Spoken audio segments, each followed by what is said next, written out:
every day at this time, OBMMI. They provide the most comprehensive, accurate, timely, and interactive analysis of pricing ever conducted in the mortgage industry, calculated from actual locked rates with consumers across 35% of all mortgage transactions nationwide. They do not tell us points paid, points received, or the APR. They tell us the number that you put into your mortgage calculator. Yes, that mortgage calculator is available for free for you for life. RonIsMyLender.com. What did the rates do on Friday? Conventional 30-year fixed down 6.218. Jumbo 30-year fixed up 6.627. FHA 30-year fixed down 5.961. 30-year VA fixed, that was up 5.681. USDA 30-year fixed up 6.054.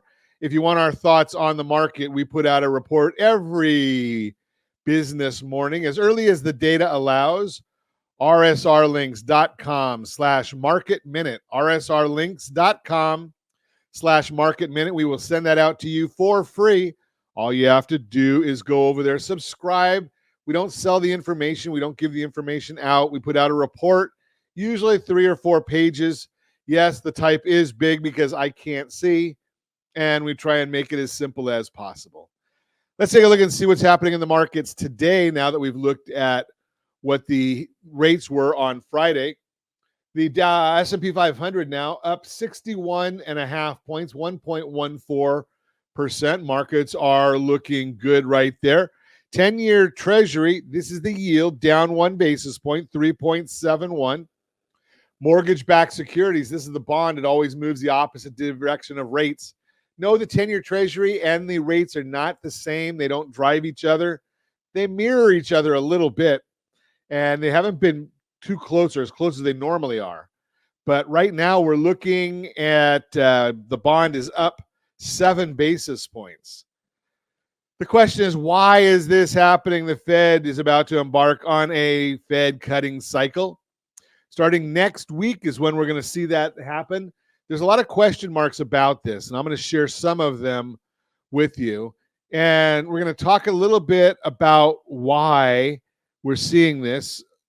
Rough week on stocks. September's historically no better. Back on August 6th, we said to be aware the double top, and it reminded us of March 2000. We've seen the S&P 500 rally higher after the August 5th decline and form a classic double top, moving almost 5% from it so far.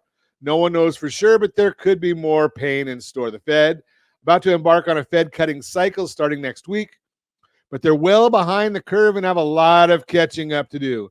The 2-year Treasury often leads the Fed funds rate and is now 1.6% lower. The spread is reminiscent of 2007, where the spread was this wide. The Fed cut aggressively to catch up, but it was too late, and we went into recession. Fed currently well behind the curve and will need to catch up to potentially stave off a recession. Some of us are of the belief that we're already in a recession, but you know my thoughts about the Fed. Such an idiot. Yeah, that's right. So what happened? Friday's jobs report was weak, but the only part that appeared to be a little better was the unemployment rate, which declined from 4.3 to 4.2%. But if you really inspect the numbers, the actual July reading was 4.25, which was rounded to 4.3. Fed's August figure was 4.22 and rounded to 4.2, but in reality, it was only 0.03% lower. There are many in the media claiming that July's weak jobs report was due to Hurricane Barry. You know what I think about those folks, don't you? I think I've got a soundbite here, but I can't find it right now. Such idiots. I mean, it's just amazing how these folks. Such an idiot. Yeah. Such an idiot. Yeah, that's the one. Unbelievable that they would think that it's from the hurricane, even though we're seeing such bad numbers that have continued on and on and on. June was revised down to 118,000. July was revised even lower to 89,000. And August is 142,000 before negative revisions even hit.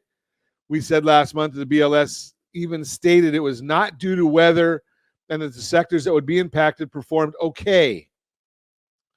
August CPI preview, the most important data point this week will be the August Consumer Price Index. It's coming out on Wednesday. Market estimates are as follows. CPI headline, 0.2% monthly reading year over year to fall to 2.56 from 2.9. Core 0.2 to 2.6 to 0.26 monthly reading year over year to remain at 3.2. We're going to see what happens. Fannie Mae and Pulsenomics Home Price Expectation Survey been steadfast that housing would continue to provide a meaningful wealth creation opportunity this year. So far, that has held true. Our friends over at MBS Highway, they partake in the survey, and they've also won the Crystal Ball Award 3 times for being the best. Latest data from the top 150 economists in the U.S. was just released, showing the following appreciation forecast with the impact on $500,000 home. We've got those right there for you. Average 4.73%. Most optimistic, 6% quartile, 30,000. Most pessimistic quartile, 20,000. So we're still looking at very, very good readings on housing. They're going to keep on growing. That is the Mortgage Minute, brought to you by our friends at Geneva Financial. When you're ready for that next home loan, Geneva's got the programs and the products. You just need to make the call. 800-306-1990, 800-306-1990.